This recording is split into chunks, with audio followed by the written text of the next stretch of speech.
বাংলাদেশ ইসলামী ছাত্র শিবিরের বিরুদ্ধে তারেক রহমানের বাহিনী, তারেক রহমানের লেলিয়ে দেয়া বাহিনী, ছাত্রদল যে গুন্ডামি করেছে, যে সন্ত্রাস করেছে, শিক্ষকদের উপর যে জঘন্য হামলা করেছে, বৃদ্ধ প্রিন্সিপালকে যেভাবে রক্তাক্ত করেছে, যেভাবে মেডিকেলের জরুরি বিভাগে ঢুকে শিক্ষক, শিক্ষার্থী, রোগীদের স্বজন সহ সবাইকে গণহারে পিটিয়েছে ছাত্রদলের সন্ত্রাসীরা, তারেক রহমানের বাহিনী।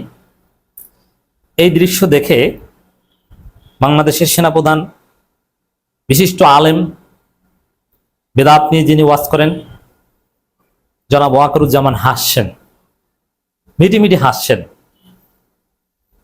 এবং মনে মনে তিনি হয়তো ভাবছেন যে তারেক রহমান, আপনি আসছেন, আপনাকে মাননীয় প্রধানমন্ত্রী বলি, আমরা শেল্টার দেই, মনে হয় আপনাকে আবার লন্ডন যেতে হবে। তারেক রহমানকে মনে হয় লন্ডন টানছে, তারেক রহমান মনে হয় লন্ডনকে খুব মিস করছে। দর্শক, আলামত ভালো না। ছাত্রদল যেরকম লাগামহীন সন্ত্রাসী করছে, যেভাবে দেখেন, মারামারি, ছোটখাটো মারামারির একটা লিমিট আছে, কিন্তু ছাত্রদল ছাত্রলীগকে, আওয়ামী লীগকে যেভাবে ছাড়িয়ে গেছে, যুবদল সন্ত্রাসীরা, নয়নরা যেভাবে হেলমেট পরে লাঠি ছোট অস্ত্র নিয়ে যেভাবে প্রকাশ্য সন্ত্রাসে মেতে উঠেছে, সবচেয়ে জঘন্য ঘটনা। মেডিকেলের জরুরি বিভাগে ঢুকে যেরকম রোগীদের স্বজন, সাধারণ শিক্ষার্থী, রেসপেক্টিভ অফ অল, সবাইকে যেভাবে পিটিয়েছে, ঢাকা আলিয়া মাদ্রাসার প্রিন্সিপালকে যেভাবে রক্তাক্ত করেছে, এখন এরকম আরো ঢাকা কলেজের শিবির নেতাকে যেভাবে মেরেছে, তাতে তিনি মুমূর্ষু অবস্থায় এবং গুরুতর আহত ঢাকা আলিয়া মাদ্রাসার প্রিন্সিপাল। তো এই পরিস্থিতিতে যদি একটা অপ্রত্যাশিত অঘটন ঘটে যায়, তাহলে কি মনে করবেন? 5 আগস্ট পরবর্তী বাংলাদেশে হাসিনা যেরকম সকাল সন্ধ্যা লাশ ফেলতো, শিবির মারতো, যে কাউকে হত্যা করতো, বিশ্বজিৎকে কুপিয়ে মেরে ফেলতো, কেউ কিছু বলতে পারতো না, এখনো কি সেরকম হবে? না। এখানে ছাত্রদল, আমি পরিস্থিতি যেটা দেখছি, ছাত্রদল যদি এরকম কোনো হত্যাকাণ্ড ঘটায়, লাশের রাজনীতি শুরু করে, তাহলে জামাত, এনসিপি, শিবির বা ছাত্র শক্তিকে তেমন কিছু করতে হবে না। আমার মনে হয়, ইটস মাই অ্যানালাইসিস, ওয়াকারুজ্জামান বসে আছেন যে বাবা তারেক, তুমি কিছু ঘটাও, আমি তো বসে আছি, আমি তো আরেক খেলাফত কায়েম করে ফেলবো বাংলাদেশে, আর সেই খেলাফতে তারেক রহমানের অবস্থান হবে আবার লন্ডন। সেফ এক্সিট নেয়া নিয়ে আলোচনা হতে পারে। বাংলাদেশের মানুষ আবারও সেই লাশের রাজনীতি সহ্য করবে না। সেই পথে হাঁটছেন তারেক রহমান, ভুল করছেন। ছাত্রদলকে শিবিরের বিরুদ্ধে লেলিয়ে দিয়ে ভুল করছেন। শিবির যেহেতু পালাবে না, ক্যাম্পাসের 1 ইঞ্চি মাটিও ছাড়বে না, শিবির যেহেতু পাল্টা প্রতিরোধ গড়ে তুলবে, আজকে খেলা হয়েছে, আগামীকালও শিবির খেলবে। জগন্নাথ বিশ্ববিদ্যালয় শিবির পূর্ণ শক্তি নিয়ে ক্যাম্পাসে প্রবেশ করবে।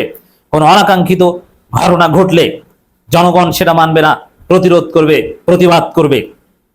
একটা পর্যায়ে তার সুযোগ নেবে ওয়াকারুজ্জামান। এমনিতেই ভারত, ইসরায়েল, মার্কিন যুক্তরাষ্ট্র ওত পেতে বসে আছে। সার্জিও গড় এসে তারেক রহমান, খলিলুর রহমানকে থ্রেট দিয়ে গেছেন। এদিকে জুলাই সনদ নিয়ে তালবাহানা করছেন। আওয়ামী শক্তি ওত পেতে বসে আছে কিভাবে নির্বাচিত সরকারকে হটানো যায়। এখন হটানোর, নির্বাচিত সরকারকে যদি টিকতে হয়, তাহলে অবশ্যই জামাত, বিএনপি, এনসিপি ঐক্য লাগবে। কিন্তু সেই ঐক্য তো দূরের কথা, বরং বিরোধী দলীয় ছাত্র নেতাদের হত্যা করার একটা কর্মযজ্ঞ চলছে। যেভাবে এই রবিউল আলমদের তো দেখলেই মানুষ ভয় পায়। রবিউল ইসলাম নয়ন না রবিউল আলম নয়ন, কে জানে। এদের বডি ল্যাঙ্গুয়েজ, অ্যাপিয়ারেন্স দেখলেই তো মানুষ ভয় পায়। এরা তো প্রফেশনাল, পেশাদার সন্ত্রাসী। এদের কথাবার্তা, আচার আচরণ A to Z পুরোপুরি সন্ত্রাস, কোন স্বাভাবিক কোন রাজনৈতিক সত্তা নয়। এদেরকে পোস্ট পজিশন দিয়ে, পদ দিয়ে স্ট্রেনদেন করছেন তারেক রহমান। একটা বিষয় দেখেন, বায়তুল মোকাররম এলাকায় শিবির যে বিক্ষোভ মিছিল করেছে, সেখানে সরাসরি তারেক রহমানকে দায়ী করেছেন। শিবিরের সমালোচনার বেশিরভাগ ছিল তারেক রহমানকে কেন্দ্র করে। আর ছাত্র দলের যে অ্যাপারেটাস, তাতে তারেক রহমানের নির্দেশনা ছাড়া এইভাবে পরিকল্পিত সন্ত্রাস দেশব্যাপী ছাত্রদল কিছুতেই করতে পারতো না। অবশ্যই এখানে তারেক রহমানের ইন্ধন আছে, তার নির্দেশেই বা তার পরামর্শে কোন একটা বিশেষ উদ্দেশ্য হাসিলের জন্য এই ঘটনা ঘটেছে। আমি উদ্দেশ্যটা আগেই বলেছি, বিদ্যুৎ খাতে ভয়াবহ ব্যর্থতা, লোডশেডিং, গ্যাস সংকট, বিদ্যুতের ভুতুরে বিল এবং ইনফ্লেশন, অর্থনৈতিক অবস্থার দুরবস্থা, বেকারত্ব দূরীকরণ করতে পারছে না।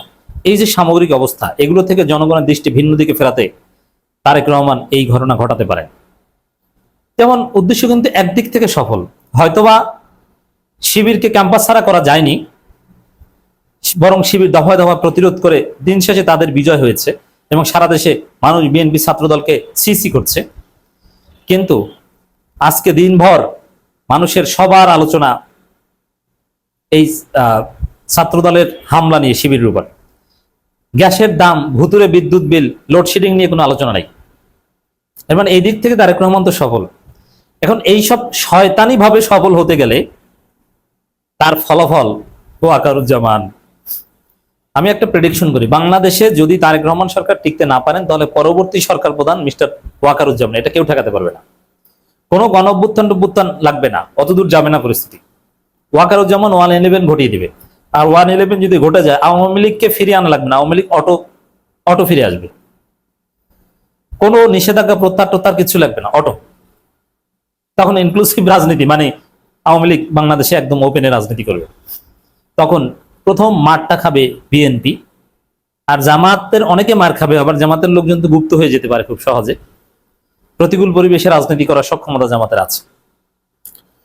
তো দর্শক, আলামত ভালো দেখছি না। বিশেষ করে ঢাকা আলিয়ার প্রিন্সিপালকে যেভাবে রক্তাক্ত করা হয়েছে এবং আরো বিভিন্ন জায়গায় শিক্ষক, সাধারণ নাগরিক, রোগীদের স্বজনদেরকে যেভাবে আহত করা হয়েছে, এই আহত ঘটনা যদি নিহত পর্যায়ে পর্যন্ত আল্লাহ না করুক যায়, তাহলে ওয়াকারুজ্জামানরা বসে থাকবে না। আপনি মজা বুঝবেন, তখন আক্ষেপ করবে। আমরা সতর্ক করছি, এইসব সন্ত্রাস সারেন। ছাত্রদল, বিএনপি, জামাত, শিবির, ছাত্র শক্তি, এনসিপি সবাইকে নিয়ে ঐক্যবদ্ধ বাংলাদেশ করেন। পারলে এইসব হাবিজাবি সরকার বাদ দিয়ে জাতীয় সরকার করেন, টিকতে পারবেন। নইলে আপনার ক্ষমতা থাকবেন, আপনি যাবেন লন্ডনে, আর হাসিনা বাংলাদেশে চলে আসবে। হাসিনা বাংলাদেশে না আসলেও আওয়ামী লীগ বাংলাদেশে পুনর্বাসিত হবে। আর এবার যদি বিএনপি সরকার ব্যর্থ হয়, ওয়াকারুজ্জামানকে যদি কোনো স্টেপ নিতে হয়, তাহলে গণতন্ত্র আগামী কয়েক শতাব্দীতে আর চোখে দেখা লাগবে না। মিশরে যেরকম গণতন্ত্র আর চোখে দেখা যায় না, ওরকম আপনি আর গণতন্ত্র চোখে দেখতে পারবেন না। দর্শক, দেশের বিভিন্ন ক্যাম্পাসে ইসলামী ছাত্র শিবিরের উপর ছাত্র দলের সন্ত্রাসীদের যে ভয়াবহ হামলায় তীব্র নিন্দা প্রতিবাদ জানিয়েছে জামাত ইসলামী। জামাত ইসলামী এখানে দায়িত্বশীল রাজনীতি করছে। তারা শিবির মার খাচ্ছে, কিন্তু তারা কিন্তু চাইলে শাহিন আহমেদ খানরা লাঠি সোটা নিয়ে, স্টাম্প নিয়ে যুবদলের নয়নদের 5 মিনিটের মধ্যে রাজপথ ছাড়া করতে পারত, কিন্তু জামাত এটা করেনি। তারা হসপিটালে দেখতে যাচ্ছে, ব্রিফিং করছে, বিবৃতি দিচ্ছে, শান্তিপূর্ণভাবে পরিস্থিতি পর্যবেক্ষণ করছে। কারণ এখানে যদি জামাতও অল আউট অ্যাকশনে যায়, শিবির যদি পূর্ণ শক্তি দেখায়, তাহলে অবশ্যই ছাত্রদল যেরকম শিবিরকে মারছে বা সাধারণ রোগীদের, শিক্ষকদের মারছে, শিবিরের হাতে এরকম ছাত্রদল মার খাবে। আর এগুলো হতে হতে কোনো অনাকাঙ্ক্ষিত ঘটনা ঘটে যেতে পারে, বা আওয়ামী লীগ ভিতরে ঢুকে স্যাবোটাজ করতে পারে। তখনই দেখবেন যে চারদিকে ওয়াকার আর ওয়াকার।